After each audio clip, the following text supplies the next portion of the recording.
دعا مسلمان میں عقیدہ توحید پختہ کرتی ہے، اور دعا اس دولت کا نام ہے جو صرف مومن کے پاس ہے، کافر کے پاس نہیں۔ نبی پاک علیہ السلام نے فرمایا الدعاء صلاح المومن، دعا مومن کا ہتھیار ہے، کافر کے پاس یہ ہتھیار نہیں ہے۔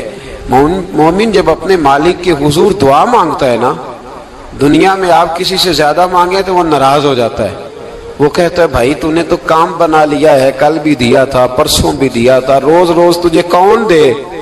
میرے نبی پاک علیہ السلام نے فرمایا جو اپنے رب سے زیادہ مانگتا ہے رب اس سے زیادہ راضی ہوتا ہے، زیادہ راضی ہوتا ہے۔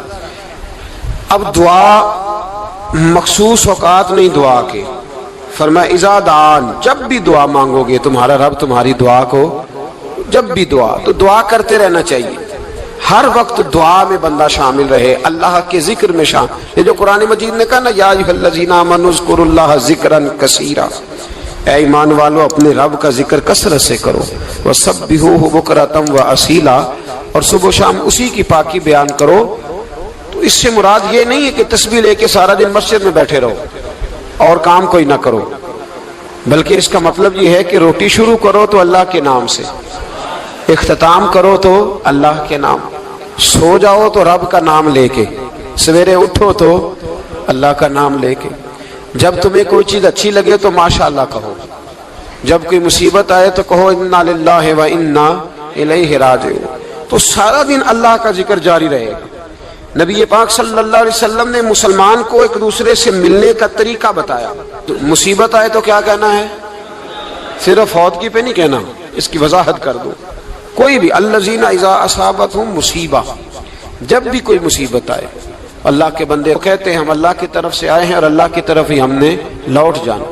تو میرے عزیز ہر وقت اللہ کا ذکر جاری رہے گا، ہر وقت زبان پہ رب کریم کا۔ دیکھیں نا نبی پاک علیہ السلام نے ہمیں ملاقات کا طریقہ بتایا۔ ایک صحابی آئے تو انہوں نے آ کے کہا السلام علیکم، نبی پاک علیہ السلام نے فرمایا رب تعالیٰ نے اسے 10 نیکیاں عطا فرمائی ہیں۔ دوسرے آئے تو انہوں نے کہا السلام علیکم ورحمۃ اللہ، تو محبوب فرمانے لگے، امام بہقی نے اس کو لکھا ہے، محبوب فرمانے لگے رب کریم نے اسے 20 نیکیاں عطا فرمائی۔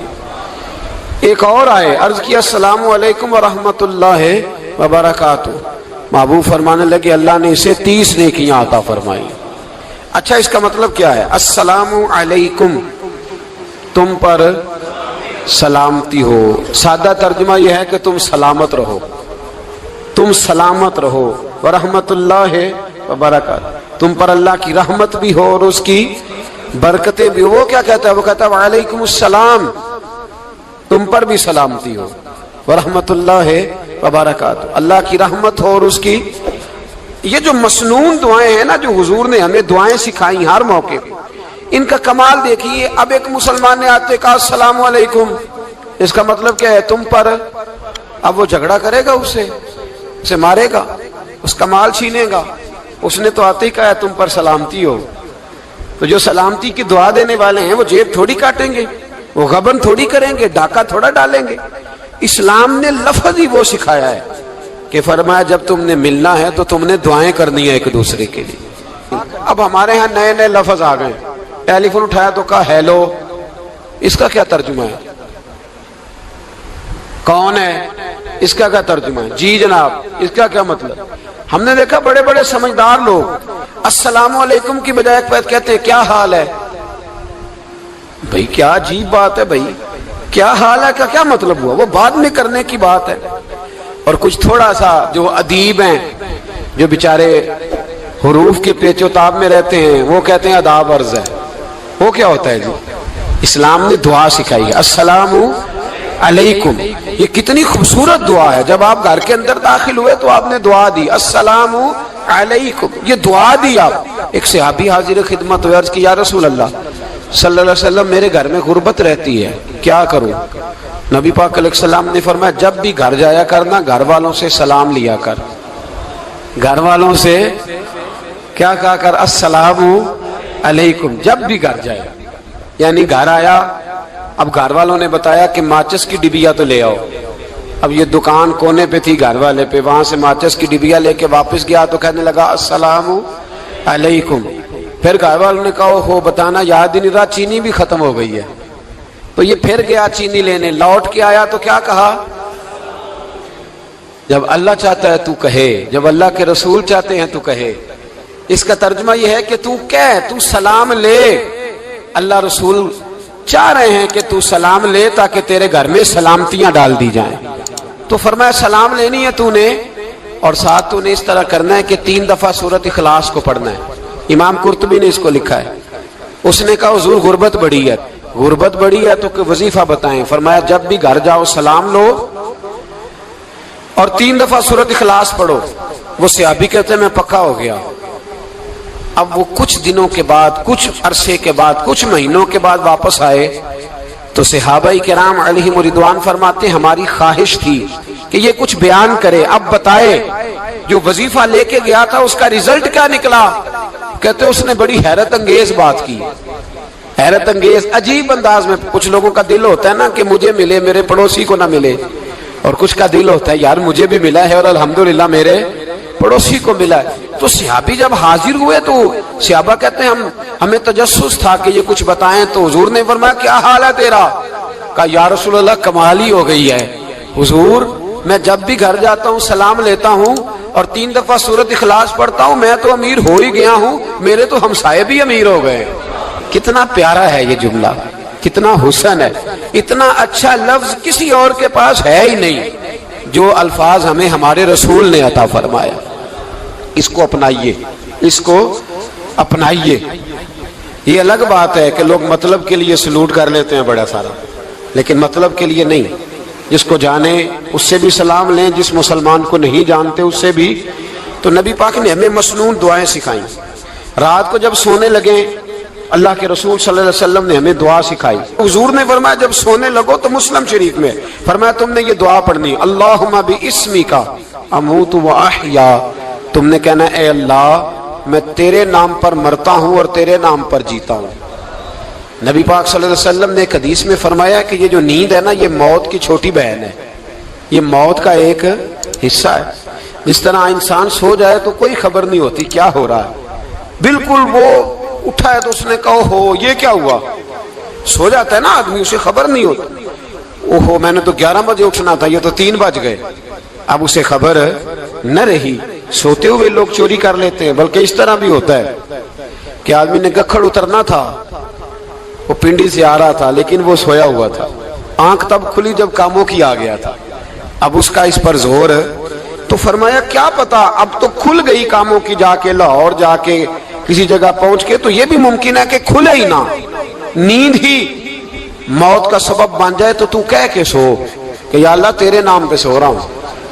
اللہ کس نام پہ سو رہا ہوں یار. اگر ہم ان دعاؤں کا حسن سمجھے مت, اللہم باسمک اموت و احیا, یا اللہ میں تیرے نام پہ سوتا ہوں اور تیرے نام پر اٹھتا ہوں. گویا کہہ رہا یا اللہ میری نیند بھی تیرے فضل سے ہی ہے, اور اگر آنکھ کھل جائے تو وہ بھی تیرے فضل سے ہی ہے.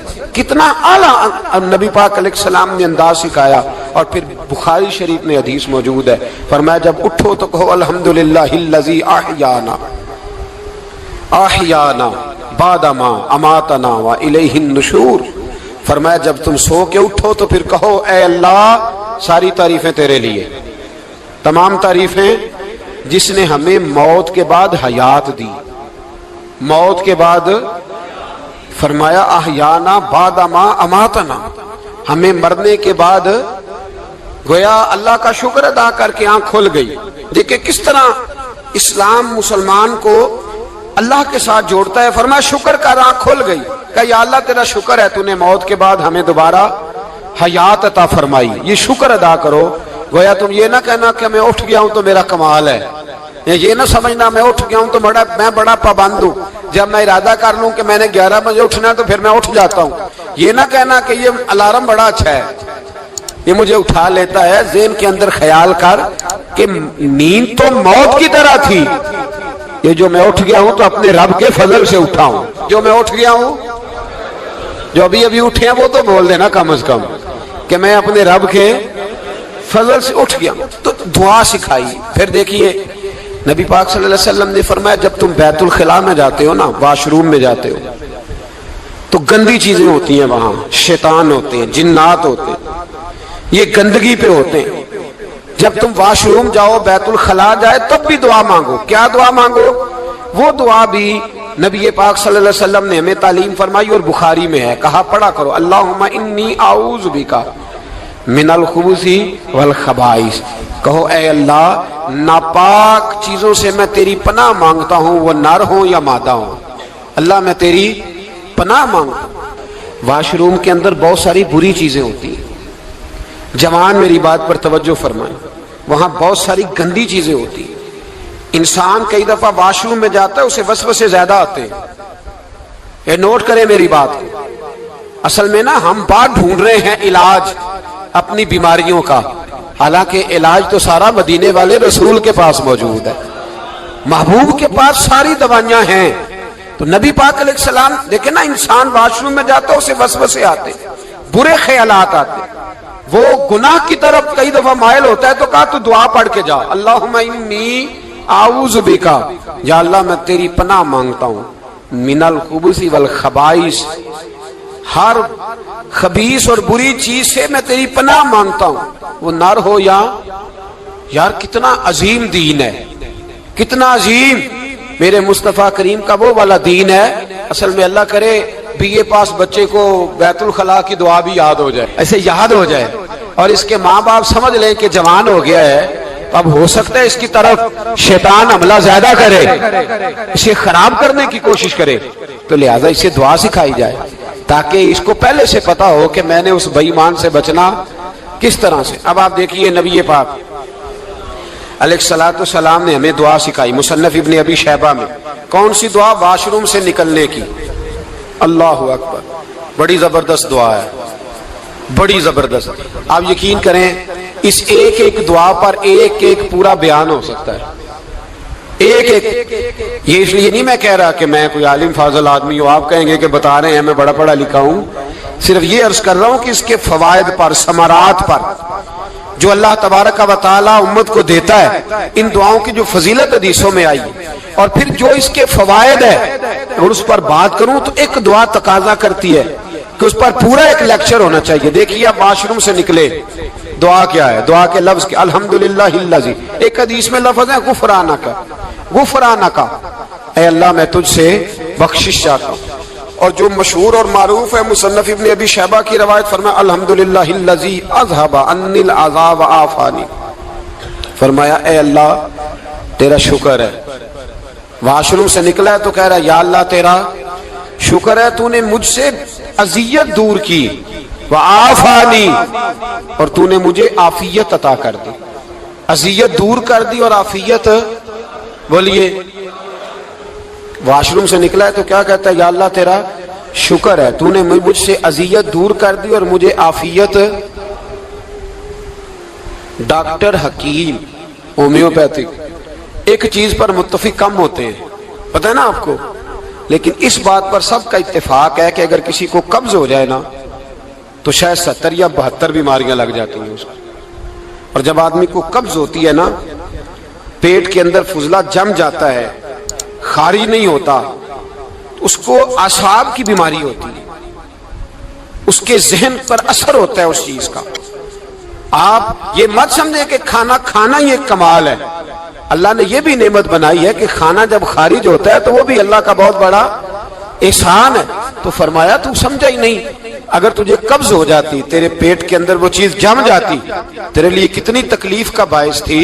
ان لوگوں سے پوچھئے جو اس کے بیمار ہیں، اس کے مریض ہیں، وہ کتنی تکلیف میں رہتے ہیں، سر میں درد ہوتا ہے، سر چکراتے ہیں۔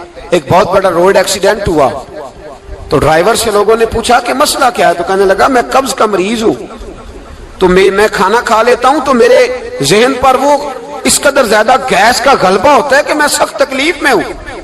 نبی پاک علیہ الصلوۃ والسلام نے ہمیں سمجھایا اور بتایا کہ سمجھ لو یارو، کھانا کھانے کی نعمت تو اللہ نے تمہیں عطا فرمائی ہے، لیکن کھانا کھانے کے بعد اس کا اخراج بھی اللہ کی بہت بڑی نعمت ہے، تو اللہ کا شکر ادا کرو۔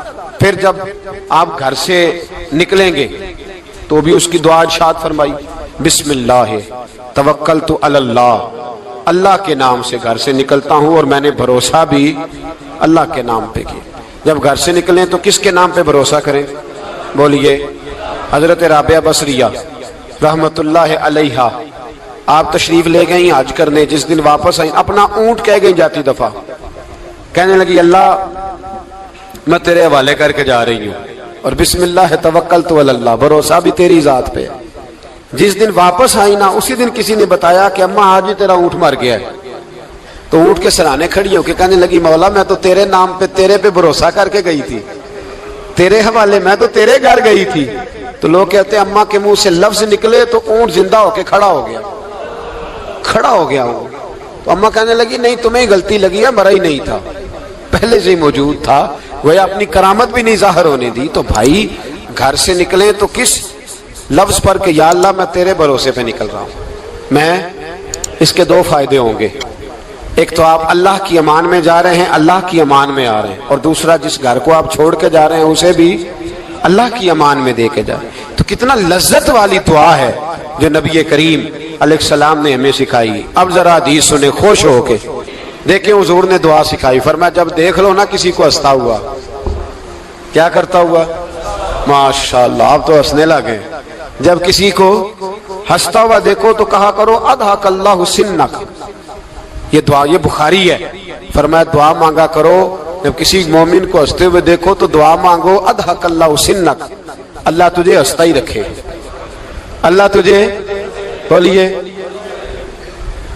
جل نہ جایا کرو کہ میں پریشان ہوں تو یہ ہنس کیوں رہا ہے، جھلا نہ کرو، بلکہ کیا کہا کرو اللہ تجھے ہنستا رکھے، اللہ تجھے۔ نبی پاک صلی اللہ تعالی علیہ وآلہ وسلم نے فرمایا، ترمذی میں حضرت اسامہ بن زید رضی اللہ تعالیٰ عنہ سے حدیث مروی ہے، حضور نے فرمایا جس نے کسی کے ساتھ احسان کیا اور جس پر احسان کیا، اگر اس نے یہ دعا پڑھ دی نا جزاک اللہ خیرا، تو فرمایا اس نے اللہ کی بھی پوری حمد کر دی اور محسن کا صحیح شکریہ بھی ادا کر دیا۔ کیا کہنا ہے؟ جزاک اللہ، اللہ تجھے بہترین جزا عطا کرے۔ اس کا ترجمہ کیا ہے؟ اللہ تجھے بہترین، کیونکہ حضور فرماتے ہیں من لم یشکر الناس ولم یشکر اللہ، جس نے بندوں کا شکریہ ادا نہیں کیا اس نے اللہ کا بھی شکریہ ادا نہیں کرنا۔ تو کیا کہنا چاہیے؟ جزاک اللہ خیرا۔ اور اگر اماں کہتی ہو بچوں کو انگریزی سکھانی ہے تو کیا کہنا ہے؟ پھر شکریہ ادا کرنے میں کیا کہنا ہے؟ Thanks, thank you. وہ خدا کے اس کا ثواب کتنا ہے؟ بولے انگریزی ایک زبان ہے، اس کو زبان ہی رہنے دیں گے۔ ایک نوجوان نے مجھے بڑی گہری بات سنائی، میرا قریبی تعلق تھا، کہنے لگا گھر میں بڑا مسئلہ ہے، بڑی پریشانی ہے، ماں اور بیوی کا ماحول اتنا سخت ہو گیا ہے کہ نمٹ نہیں سکتا۔ آپ یقین کریں میں نے ڈیٹیل سے ساری چیز کو سٹڈی کیا، میرے پاس اتنا وقت نہیں ہوتا، پھر بھی میں نے اس فیملی کو پورا پڑھا تو غلطی نوجوان کی نکلی، نہ اس پہ اماں اعتبار کرتی ہے نہ بیوی اعتبار کرتی ہے۔ اس نے جھوٹ بول بول کے اس طرح کی ماحول پیدا کر دیا ہے کہ کوئی اس پر اعتماد کرنے کو تیار ہے۔ اگر آپ ناراض نہ ہو تو ایک بات کروں، پتہ ہے گھر میں ماحول کب خراب ہوتا ہے؟ باہر والے ہماری تقریر سنتے ہیں، گھر والے ہمارا عمل دیکھتے ہیں۔ جب وہ دیکھتے ہیں نا کہ یہ کس طرح کا شخص ہے، اس کے رویے، اس کا کردار، اس کا لب و لہجہ کتنا برا ہے اور یہ کردار کا کتنا کمزور ہے۔ اعلیٰ حضرت فرمایا کرتے تھے نیک وہ ہوتا ہے جس کی تنہائی صاف ستھری ہوتی ہے، اس لیے ماحول بگڑ جاتا ہے۔ یہ جو ہم کہتے ہیں نا میرے سجن بڑے بنتے ہیں پھر ٹوٹ جاتے ہیں، کچھ لوگ ایسے ہوتے ہیں جو ان کے پاس جاتا ہے انہی کا ہو جاتا ہے، وہ کہیں اور کے قابل کیوں بھلا؟ اس لیے کہ ان کے کردار میں ٹھنڈک دیکھتا ہے، ان کے لب و لہجے میں مٹھاس دیکھتا ہے، اس شخص میں اتنی خوبصورتی دیکھتا ہے کہ اسی کا بن جاتا ہے۔ حضرت ابراہیم بن ادم کے پاس ایک نوجوان آیا، کہنے لگا میں گناہ کرنا چاہتا ہوں، فرمانے لگا بالکل کر، اللہ کا دیا ہوا رزق کھانا چھوڑ دے اور گناہ کر۔ کہنے لگا یہ نہیں ہو سکتا، فرمانے لگے چل پھر اس طرح کر، رب کی زمین پہ نہ رہ، کسی اور کی زمین پہ چلا جا۔ کہنے لگا یہ بھی نہیں ہو سکتا، فرمانے لگے چل اللہ کی چھت سے نکل جا۔ کہنے لگا یہ بھی نہیں ہو سکتا، تو آپ رو پڑے۔ فرمانے لگے پھر جناب اسرائیل جب آئیں تو ان سے کہنا مجھے 2-3 سال کی مہلت دے دے، پچھلی میری گناہوں میں گزر گئی، میں ذرا 3 سال عبادت کر لوں۔ تو وہ شخص بھی رونے لگا، کہنے لگا حضور وہ مہلت نہیں دیتے، وہ جب لینے آتے ہیں تو پھر لے کے اللہ تعالیٰ نے جب انسان بنانا چاہا نا تو جناب جبریل کو کہا مٹی لے کے آ زمین سے. حضرت جبریل نے مٹی پہ ہاتھ ڈالا تو باقی کی مٹی رونے لگ گئی, اسے جدا نہ کر. تو جناب جبریل چھوڑ کے چلے گئے. حضرت میکائیل کو بھیجا, مٹی لا. مٹی پہ ہاتھ ڈالا تو باقی کی مٹی رونے لگ گئی, چھوڑ کے چلے گئے. جناب اسرائیل کو بھیجا, مٹی پہ ہاتھ ڈالا تو باقی کی رونے لگ گئی, چھوڑ کے نہ جاؤ. تو حضرت اسرائیل فرمانے لگے تیرا رونا دیکھو کہ رب کا حکم دیکھو. وہ لے گئے, جب پیش کی تو رب کریم نے فرمایا اسرائیل جان نکالنے کی ڈیوٹی بھی تیری, تو مٹی کو لے آنا, باقی مٹی روتی بھی رہے تو روتی رہے. جب میرا فیصلہ آ جائے تو پھر اس میں کوئی گنجائش, ہم کھاتے بھی اللہ کا ہیں, نافرمانی بھی اس کی کرتے, زمین پہ بھی اس کی چلتے ہیں, نافرمانی بھی اس کی کرتے, حکم کسی اور کا مانتے, چھت پہ رب کریم کی رہتے. اس طرح نظام نہیں چلتا. میرے بھائی یاد رکھ لو, گناہوں کی سزا ملے گی, زندگی تنگ ہو جائے, یہاں بھی آزمائش ہوگی اور وہاں بھی. میں نے درس پہ کہا تھا, پھر بات کہتا ہوں, یہ میں اپنے لیے کہہ رہا ہوں, توجہ ہے میری بات پر. دعا فرمایا کرے کہ جو کچھ ہم نظر آتے ہیں اللہ ہمیں ویسا بننے کی توفیق بھی عطا فرمائے. اللہ ویسا بننے کی یہ مشکل معاملہ ہے, مشکل. دیکھیں نا, ایک آدمی سیاستدان ہے, اس نے بڑے اچھے نعرے لگائے, انقلاب آ جائے گا, میں غریب کا بھلا کر دوں گا, میں یتیموں کے سر پہ ہاتھ رکھوں گا, میں مجبوروں کی مدد کروں گا, میں دکھیوں کی مدد کروں گا, مزدوروں کو. اس نے اچھے اچھے نعرے سکھائے, اچھا اس نے پیغام دیا. اندر اس کے یہ تھا کہ اقتدار ملے گا تو مرضی کروں گا. لوگ اس کے گرد بھی گئے, اس کی گاڑی کے پیچھے بھی بھاگے, لوگوں نے اس کے نعرے بھی لگوائے, جیب سے پیسے لگا کے اس کے پوسٹر بھی شائع کیے. لوگ اس کے گرویدہ ہو گئے, لوگوں نے پوری, اور میری قوم نے تو بیچاری نے کئی دفعہ دھوکے کھائے. جس نے نعرہ لگایا غریب اسی کے پیچھے مسیحا بن کے چل پڑا. آج دھوکہ دے لیا, لوگوں کو پیچھے لگا لیا. یہ بتاؤ اگر راز کھل جائے, اگر راز کھل جائے کہ یہ دھوکہ دے رہا ہے, یہ فریب کر رہا ہے, تو لوگ اس کا کیا حال کریں گے؟ یہ راز قیامت میں کھل جائے گا. قیامت میں یہ راز یہ کھل جائے گا, کھل جائے گا. یہ دھوکے باز تھا. اذا زلزلت الارض زلزالها, جب زلزلہ آئے گا جیسے اس کا آنا ٹھہرا. واخرجت الارض اثقالها, زمین اپنے بوجھ باہر نکال دے گی. اس سے مراد کیا ہے کہ زمین پہ جو جرم ہوئے زمین بتا دے گی, باہر نکل آئے.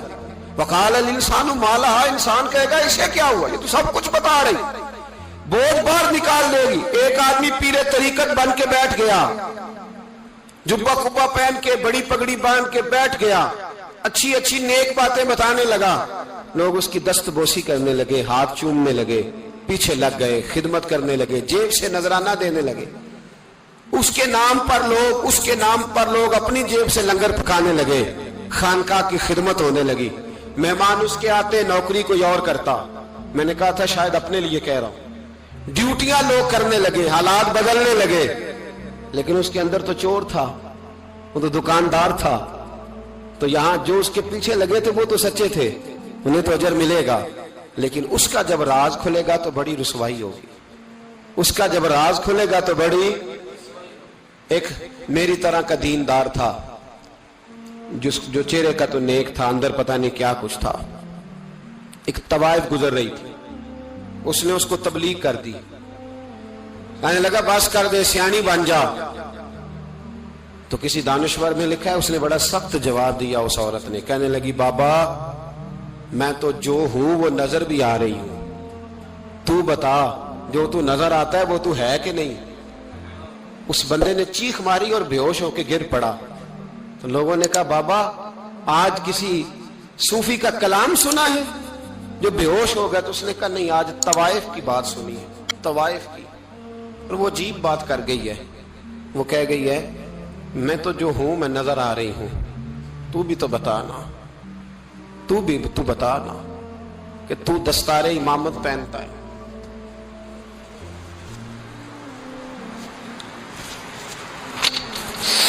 تو بتا, تو جو کہلاتا ہے تو وہ ہے کہ نہیں.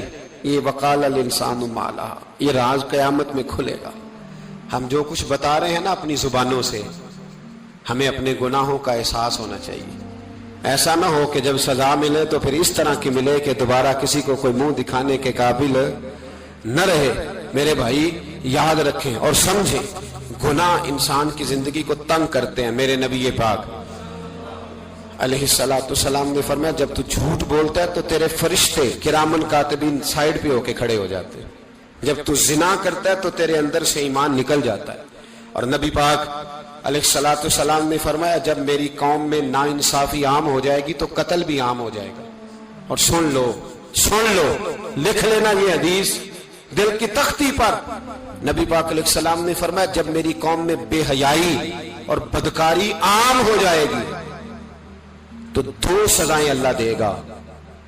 ایک تو جوان موتیں آئیں گی،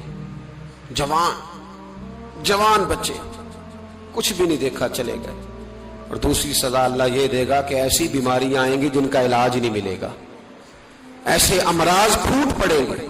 اگرچہ میں آپ کو ایسی تقریر بھی سنا سکتا تھا جس پہ آپ بہت زیادہ محظوظ ہوتے، پر میں نے اس جمعے میں ایسا موضوع چنا ہے جس کا ہمیں خاص ضرورت ہے۔ بھائی دیکھیں تو صحیح، کہیں ایسا تو نہیں کہ ہم ان عیبوں میں مبتلا ہیں۔ میرے نبی کریم علیہ السلام نے فرمایا جب تم نیکی کا حکم دینا اور برائی سے منع کرنا چھوڑ دو گے پھر اللہ تم پر ظالم حکمران مسلط کرے گا۔ اور اگلے لفظ اس سے بھی زیادہ سخت ہیں، محبوب فرمانے لگے پھر تمہاری نیک لوگ دعائیں بھی کریں گے تو اللہ وقتی طور پر ان کی دعاؤں کو بھی قبول نہیں فرمائے گا، اس لیے کہ تم لوگوں نے نیکی کا حکم دینا اور بھلائی سے روکنا چھوڑ دیا۔ عزیزو یاد رکھو جب گناہ عام ہوتے تو پھر حالات بدلتے اور لوگوں کو سزا ملتی ہے ان کے گناہوں کی، بلکہ یہاں تک لکھا ہے کہ نیت خراب ہو تو سزا شروع ہو جاتی۔ کیا خراب ہو؟ بولیے گا۔ نیت بھی خراب ہو تو سزا۔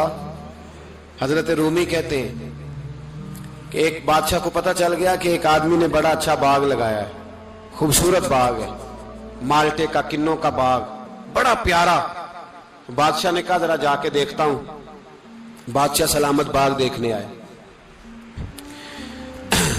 تو اب وہ مزدور آدمی تھا، عام آدمی تھا جس نے باغ لگایا، کسان تھا، اس کو کہا کہ چند کنوں توڑ کے لایا تو بڑے پیارے لگے، ایک دو اور لایا، کھائے، بڑے میٹھے، بڑے پیارے، بڑے توانا، بڑا مزہ آیا۔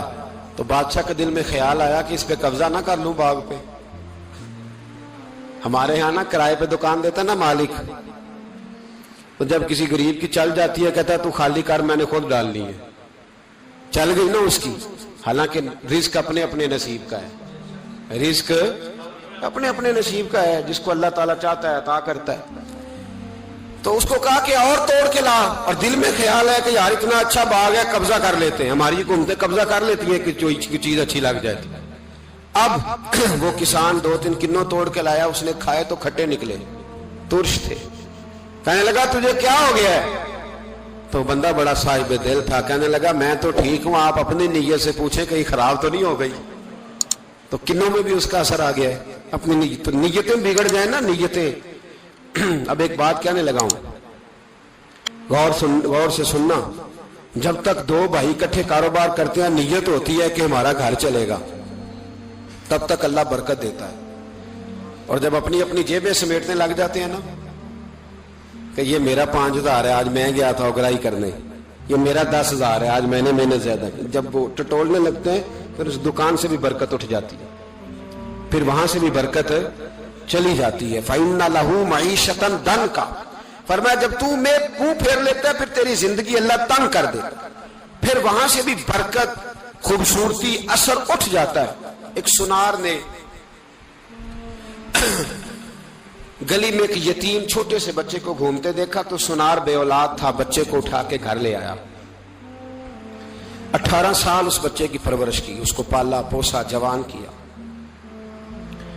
سنار کے پاس وہ دکان پہ چلا جاتا، وہ کئی دفعہ دکان پہ رہتا، کئی دفعہ گھر میں رہتا۔ ایک دفعہ وہ دکان پہ تھا، بچہ گھر تھا، 18 سال کا جوان، اس کی بیوی اکیلی تھی، وہ جس نے ماں بن کے پالا تھا اس نے اسی پہ حملہ کر دیا، اس کا بازو بری نیت سے تھاما، بیوی چیخی، تھوڑی دیر گزری تو وہ نوجوان پیروں میں بیٹھ گیا، کہنے لگا اماں پتہ نہیں مجھے کیا ہوا۔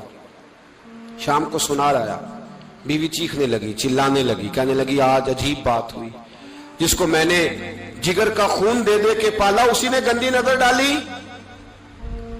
سنار محو حیرت ہے. بیوی کا خیال تھا کہ لاٹھ اٹھائے گا, ڈنڈا اٹھائے گا, نوجوان کو مارے گا, لیکن وہ رونے لگ گیا. اس نے کہا آج اس نے میرا بازو تھاما ہے, جانے کیا کیا ہے. پریشان ہونے لگ گیا, سجدے میں گر گیا. کہا تو بتاتا کیوں نہیں؟ تو وہ سنار کہنے لگا اس کی غلطی نہیں. 18 سال کے بعد آج مجھ پر بھی شیطان سوار ہوا تھا. ایک عورت آئی تھی, وہ اپنے بازوؤں میں چوڑیاں پہننا چاہتی تھی, تو میں نے بھی گندی نظر سے ہاتھ ڈالا تھا. رب کریم نے مجھے فوراً اس کی سزا دی. جن کے گھروں میں بیٹیاں ہوتی ہیں ان کی نظریں گندی نہیں ہوتی. جو بیٹیوں کے باپ ہوتے ہیں, جو بہنوں کے بھائی ہوتے ہیں, ان کی نظریں گندی. اور اگر تو ٹیلی فون کرتا ہے, تو کسی عورت کے ساتھ تعلق رکھتا ہے, تو یہ بات لکھ لے. امام فخر الدین رازی 1, علامہ اسماعیل حقی 2, ملا جلال الدین رومی 3, امام خازن 4, امام جلال الدین سیوطی 5 حدیث کے استاد اور محدث لکھتے ہیں کہ اگر تو کسی پر گندی نظر ڈالے گا تو تیرا گھر بچ سکتا, یاد رکھ, نہیں بچے گا. اس لیے کہ تیری نظر کسی کی بیٹی کو بیٹی سمجھ, تاکہ تیری بچی کا پردہ قائم رہے. کسی کی بہن کو, یہ کیا بات ہوئی کہ تو جتنا مرضی گند معاشرے میں پھیلاتا رہے تیرا گھر بچا رہے, یہ کیسے ہو سکتا ہے؟ فَإِنَّ لَهُ مَعِيشَةً ضَنْكَ, اللہ فرماتے ہیں زندگی تنگ ہو جائے گی تیرے لیے مشکل. تو ڈھونڈتا پھرے گا کہ میں مرنے کو جگہ تلاش کروں. سچی توبہ کرے, کھری توبہ کرے. یہ گناہ انسان کو مجبور کر دیتے ہیں. حضرت عبداللہ بن مبارک رحمت اللہ تعالی علیہ, ان کے سینکڑوں شاگرد تھے. ایک شاگرد کے انتقال کا وقت آیا تو گھر گئے ملنے. آپ کہتے ہیں میں نے زور لگا لیا پر اس کی زبان پر کلمہ جاری نہیں ہوا. میں اسے کہتا کلمہ پڑھ پر اس کی زبان پر جاری.